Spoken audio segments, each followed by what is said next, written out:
জীবনটা খুবই অল্প সময়ের, তবে এই অল্প সময়েই বেঁচে থাকতে গেলে আমাদের প্রতি মুহূর্তে প্রতিটা পদক্ষেপে টাকার অনেক বেশি প্রয়োজন।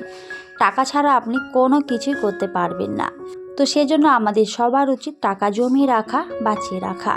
হ্যালো এভরিওয়ান, আসসালামু আলাইকুম। কেমন আছেন সবাই? আই হোপ সবাই খুব ভালো আছেন আর সুস্থ আছেন। আমরাও আলহামদুলিল্লাহ খুব ভালো আছি। আমার নতুন একটি ভিডিওতে সবাইকে ওয়েলকাম করছি। আশা করছি আজকের এই ভিডিওটি সবার কাছে অনেক বেশি ভালো লাগবে। ভালো লাগলে পুরো ভিডিও দেখার অনুরোধ রইল। তো যাই হোক, এখানে আমার সংসারের কিছু প্রয়োজনীয় বাজার নিয়ে আসা হয়েছে, তো সেগুলি কিন্তু আমি গুছিয়ে নিচ্ছিলাম। এমনি তো আমাদের বেশিরভাগ মাসিক বাজার করা হয়, আর আমার যেহেতু ফ্যামিলি মেম্বার খুবই অল্প, তো সেজন্য কিন্তু খুবই অল্প খরচে আমি আমার সংসারটিকে খুব সুন্দরভাবে চালিয়ে নিতে পারি। তো আমি সবসময় চেষ্টা করি হোলসেলার দোকান থেকে জিনিসগুলো কিনে আনার, আর একবারে অনেকগুলি নিয়ে আসার চেষ্টা করি, বেশি করে নিয়ে আসি, কারণ এতে কিন্তু টাকার পরিমাণটা একটু হলেও কম লাগে। দেখবেন আপনি যদি খুচরো কিছু জিনিস কিনতে যান সেখানে কিন্তু টাকার পরিমাণটা অনেকটাই বেশি লাগে। তো আমি সব সময় চেষ্টা করি একবারে মাসিক বাজার করার বা সাপ্তাহিক বাজার করার। তবে ওই যে বললাম, আমরা যেহেতু খুবই অল্প মানুষ, তো সেই জন্য কিন্তু আমার এই বাজারগুলো অনেক দিন পর্যন্তই চলে যায়। তো যাই হোক, এদিকে আমি বাজারগুলো গুছিয়ে নিচ্ছি, আর তার সাথে একটা গুরুত্বপূর্ণ কথা শেয়ার করব। তো কয়েকদিন আগে আমি একটা ভিডিওতে বলেছিলাম যে আমি কিভাবে ঘরে বসেই 12,000 টাকা জমিয়েছি। তো সেখানে অনেকে অনেক কমেন্ট করেছিল।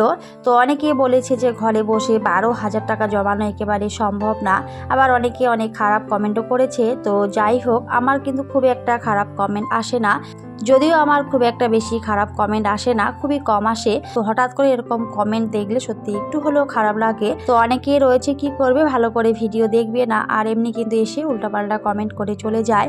তো এই জিনিসগুলো কিন্তু একেবারেই ভালো লাগে না। আসলে একটা ভিডিও মেড করতে যে কত বেশি পরিশ্রম হয় সেটা কিন্তু আমরা সবাই জানি। সেখানে যদি কেউ এসে উল্টাপাল্টা কমেন্ট করে সেটা কিন্তু একেবারেই আর ভালো লাগে না। ভিডিও করার এনার্জিটা একেবারেই কিন্তু চলে যায়। তো যাই হোক, আমি ভিডিওতে বলেছিলাম যে আমি ঘরে বসে 12,000 টাকা জমিয়েছি। তো সেটা কিভাবে জমিয়েছি সেটা না শুনে ডাইরেক্ট শুধু কমেন্ট করে চলে গেছে। তো সেই টাকাটা কিন্তু আমি একবারে জমাইনি, সেটা কিন্তু আমার আস্তে আস্তে করে জমেছে। তো আমার বেশিরভাগ ভিডিও কিন্তু বাংলাদেশের আপু ভাইয়ারা বেশি দেখে থাকে। তো আমি কিন্তু সেই ভিডিওতে বলেছিলাম যে আমাদের ইন্ডিয়ায় একটা প্রকল্প রয়েছে, তো সেটা হচ্ছে লক্ষ্মীর ভাণ্ডার। আর এই লক্ষ্মীর ভাণ্ডারে কিন্তু সরকার থেকেই টাকা দেওয়া হয়। তো এটা কিন্তু অনেক দিন আগে চালু হয়েছে। তো যারা ইন্ডিয়ায় রয়েছে তো সবাই কিন্তু জানে, তো বাংলাদেশেরগুলো হয়তো খুব একটা জানে না, তো সেই জন্য হয়তো এরকম কমেন্ট করেছিল। তো সেটা কিন্তু আমি লক্ষ্মীর ভাণ্ডার থেকে পেয়েছিলাম। আর যেহেতু আমি খুব একটা ব্যাংকে যেতে পারি না আর টাকা তুলতেও পারি না, আর টাকা তুলতে যাওয়াটা বড় কথা নয়, আসলে আমি আমার ছোট্ট মেয়েটাকে নিয়ে বর্তমানে কোথাও যেতেই পারি না বাইরে খুব একটা। যদিও আমার ব্যাংকটা একেবারেই কাছে, খুব একটা দূরে নয়, তাও কিন্তু আমি যেতে পারি না। আর হয়তো আমার সেই টাকাটা খুব একটা বেশি দরকারও হয় না। তো যখন দরকার হয় তখন কিন্তু সেই টাকাটা আমি তুলে আনি। আর এমনিতেও কিন্তু আমার হাজবেন্ড আমাকে বেশিরভাগ টাকা দিয়ে থাকে। আর তাছাড়া আমার সংসার খরচের টাকা থেকেও কিন্তু আমি সবসময় টাকা বাঁচিয়ে রাখি। আর আমি নিজেও একটা কাজ করি, তো সেখান থেকে যে আমি টাকাগুলো পাই সেগুলো কিন্তু সবসময় আমার হাতেই থাকে। তো সেজন্য ওই টাকাটা তোলার আর কোনো দরকারই হয় না। তো আমাদের ইন্ডিয়ায় লক্ষ্মীর ভাণ্ডার নামে একটা প্রকল্প, তো সবাইকে কিন্তু সেখানে 1,000 টাকা করে দেওয়া হয়। তো প্রথমে যখন এটা শুরু হয়েছিল তখন কিন্তু 500 টাকা থেকে শুরু হয়েছে। মুসলিমদের জন্য 500 টাকা ছিল, আর হিন্দুদের জন্য সেটা কিন্তু 1,000 টাকা ছিল। তবে এটা কিন্তু শুধুমাত্র গৃহিণীদের জন্যই ছিল। 25 বছরের ঊর্ধ্বে যাদের বয়স তারাই কিন্তু এই লক্ষ্মীর ভাণ্ডার পাবে, আর অন্যরা কিন্তু কেউ পাবে না। তো এটাতে কিন্তু সবাই অ্যাপ্লাই করতে পারে। আর যেহেতু সরকার থেকে টাকাটা দিবে, তো সেজন্য কিন্তু আমিও অ্যাপ্লাই করেছিলাম। আর যেহেতু সরকার থেকে টাকাটা দিচ্ছে সেজন্য কিন্তু আমিও অ্যাপ্লাই করেছিলাম। তো অনেকেই কিন্তু অ্যাপ্লাই করেছে, তো সবারই কিন্তু লক্ষ্মীর ভাণ্ডারে টাকা ঢোকে। তো বললামই, আগে কিন্তু 500 টাকা করে দিত, আর হিন্দুদের জন্য 1,000 টাকা। তো পরবর্তীতে মুসলিমরা বিক্ষোভ করেছে যে ওরা 1,000 টাকা পাবে, আমরা কেন এত কম পাবো। তো পরবর্তীতে কিন্তু আবার অনেক কিছু ভাবনা চিন্তা করে আমাদের যে মুখ্যমন্ত্রী রয়েছেন মমতা ব্যানার্জি, তো উনি কিন্তু আবার মুসলিমদের জন্য 500 টাকা বাড়িয়ে দিয়েছেন। তো এখন কিন্তু সেটা 1,000 টাকা করে দিয়েছে। আর তার সাথে হিন্দুদের জন্য কিন্তু সেটা 1200 টাকা করেছে, ওদের জন্য 200 টাকা বাড়িয়েছে। তো যাই হোক, সেখান থেকে যে আমার 1,000 টাকা করে ঢোকে, তো সেটা আমার খুব একটা বেশি তোলা হয় না। তো বললামই, তো সেখান থেকে কিন্তু আমার 12,000 টাকা জমেছিল। আর আসলে অনেকে রয়েছে ভিডিও দেখে কিন্তু ঠিক ঠিকমতো ভিডিও দেখে না, অল্প একটু ভিডিও দেখে উল্টাপাল্টা কমেন্ট করে চলে যায়। আসলে এরকম একেবারেই করবেন না, ভালো করে আগে শুনবেন, ভিডিওটি দেখবেন, তারপরে কিন্তু কমেন্ট করে যাবেন। আমাদের ইন্ডিয়ায় কিন্তু অনেক সুযোগ সুবিধা এখন দিচ্ছে সরকার থেকে, বিশেষ করে স্কুলে যারা পড়ে তাদের তো অনেক বেশি সুযোগ সুবিধা দিয়েছে। আর তার সাথে যারা অনেক বৃদ্ধ তাদের কিন্তু বৃদ্ধ ভাতা দেওয়া হয়, আবার যারা বিধবা রয়েছেন তাদের কিন্তু বিধবা ভাতা দেওয়া হয়। তো সরকার অনেক ভেবেচিন্তে দেখেছেন যে সবাইকে তো টাকা দেওয়া হয়, কিন্তু যারা গৃহিণী রয়েছে তারা কিন্তু অনেকেই দেখবেন একটা সংসারে অনেক বেশি অবহেলিত, নিপীড়িত, অনেকেই কিন্তু এরকম রয়েছে। অনেকে হয়তো বাইরে বের হয়ে কোনো কাজ করতে পারে না বা ঘরেও বসে ইনকাম করতে পারে না। তো সেই দিক ভেবে চিন্তেই কিন্তু একটা সিদ্ধান্ত নিয়েছে যে তাদের জন্য শুধুমাত্র লক্ষ্মীর ভাণ্ডারটা দেওয়া হবে।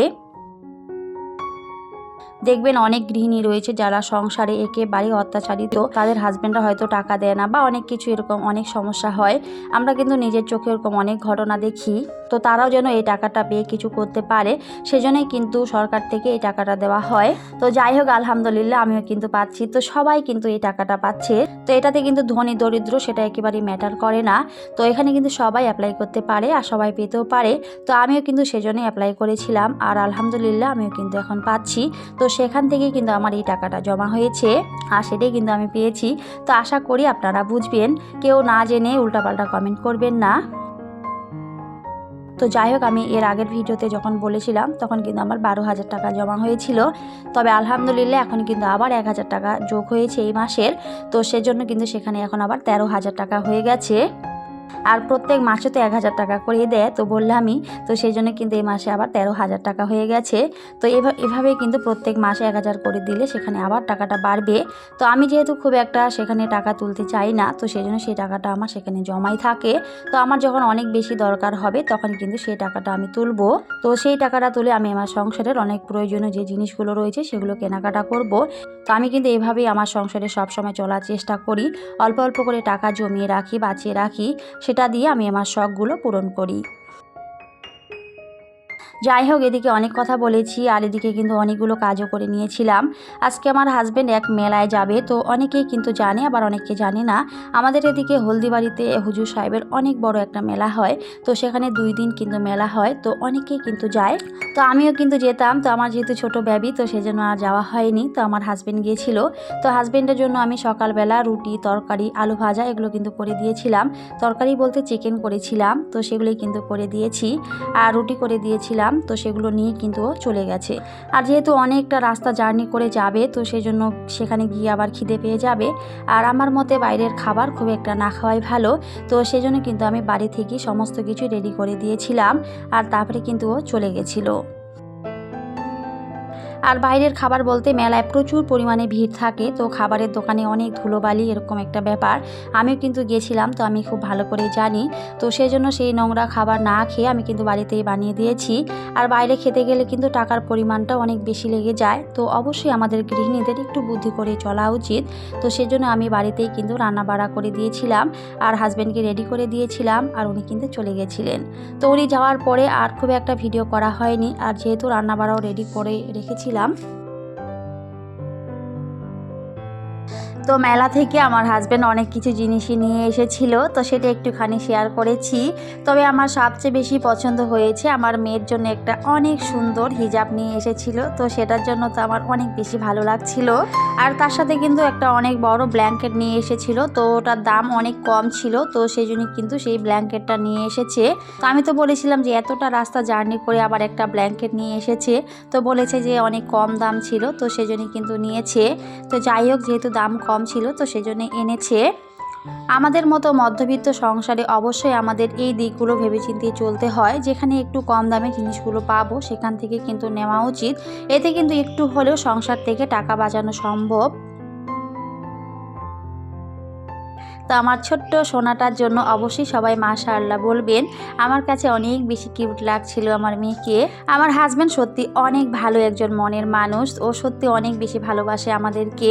সত্যি বলতে আমরা ছাড়া ওর কিন্তু আর কেউ নেই, ওর মা নেই, বাবা নেই, আমরাই কিন্তু ওর সমস্ত কিছুই। আমার এই 2 সন্তান আর আমি, তো এই নিয়ে কিন্তু আমার হাজব্যান্ডের পৃথিবী, আর কিন্তু কিছুই নেই।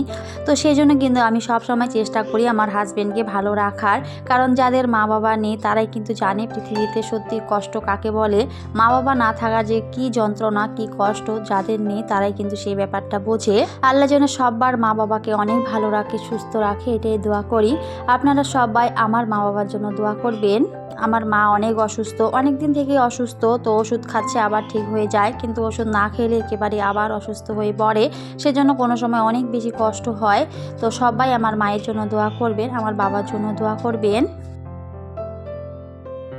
তো মেলা থেকে অনেক কিছু জিনিস কিন্তু নিয়ে এসেছিল, তো খাবার অনেক কিছু নিয়ে এসেছিল, তো সেগুলো একটু একটু করে আমি তারপরে দেখিয়ে দিয়েছিলাম।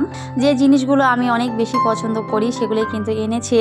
যেহেতু ভাজা পোড়া জিনিসটা খুব একটা খেতে পারি না, শরীরের অনেক বেশি প্রবলেম হয়, তো সেজন্য খাওয়া হয় না। তবে আজকে কিন্তু এনেছে, যেহেতু আমি পছন্দ করি তো সেজন্যই এনেছিল। তো অনেক কিছু এনেছে, সেগুলো একটু একটু করে শেয়ার করেছি। তার সাথে আমার জন্য একটা ওড়না নিয়ে এসেছিল, আর একটা টুপি এনেছিল আমার হাজব্যান্ডের জন্য সেটা, আর আমার ছোট্ট কিউট মামনিটার জন্য কিন্তু সেই হিজাবটা নিয়ে এসেছে। তো এই হচ্ছে টুকিটাকি কেনাকাটা, তো সেগুলো একটু একটু করে শেয়ার করেছি। তো ব্ল্যাঙ্কেটটা পরবর্তী ভিডিওতে অবশ্যই দেখাবো, তো সেটা কিন্তু অনেক বড় ছিল, আর যেহেতু সময় ছিল না সেজন্য কিন্তু আর দেখানো সেটা হয়নি। তো পরে যখন সেটা বের করব অবশ্যই ভিডিওতে শেয়ার করব। সেটা কিন্তু অনেক বড় ছিল আর অনেক বেশি ওজন ছিল, তো ওজন অনুযায়ী কিন্তু সেটার দামটা অনেকটাই কম নিয়েছে। তো কত দাম নিয়েছে আর কত কেজি ওয়েট, তো সমস্ত কিছু পরবর্তী ভিডিওতে শেয়ার করব। তো আমার অনেক পছন্দের মোরব্বা নিয়ে এসেছিল, যেটা আমার কাছে অনেক বেশি পছন্দের, আমার খুব ভালো লাগে, তো সেটাও কিন্তু এনেছিল। তো কার কার মোরব্বা খেতে ভালো লাগে অবশ্যই কমেন্টে জানাবেন, আর এখান থেকে পারলে একটু খেয়ে নিতে পারেন, আমি কিন্তু দেখিয়ে দিয়েছি। এর আগের ভিডিওতে আমার প্রিয় আপুমণিরা সবাই অনেক সুন্দর সুন্দর করে কমেন্ট করেছিল, তো সবার জন্য রইল আমার মন থেকে অনেক অনেক দোয়া আর ভালোবাসা। এভাবে সবাই সুন্দর সুন্দর করে কমেন্ট করে আমাকে উৎসাহিত করবেন নতুন নতুন কন্টেন্ট তৈরি করতে। এখনও পর্যন্ত যারা আমার ভিডিওটি দেখছেন কিন্তু একটি লাইক দিতে ভুলে গিয়েছেন, প্লিজ একটি লাইক দিয়ে ভিডিওটি কন্টিনিউ করবেন। অনেকে রয়েছে ভালোবেসে আমার ভিডিওগুলো দেখে কিন্তু এখনও পর্যন্ত আমার চ্যানেলটিকে সাবস্ক্রাইব করেনি, তাদের উদ্দেশ্য করে বলবো প্লিজ আমার চ্যানেলটিকে সাবস্ক্রাইব করে আমার পাশে থাকবেন। এরকম নতুন নতুন ভিডিও পেতে অবশ্যই নোটিফিকেশন অল করে রাখবেন। আজকের এই ভিডিওটি কেমন লেগেছে সবাই কমেন্ট করে জানাবেন। সবাই খুব ভালো থাকবেন, সুস্থ থাকবেন, সবাইকে টাটা, আল্লাহ হাফেজ। দেখা হবে পরের অন্য কোনো একটি ভিডিওতে।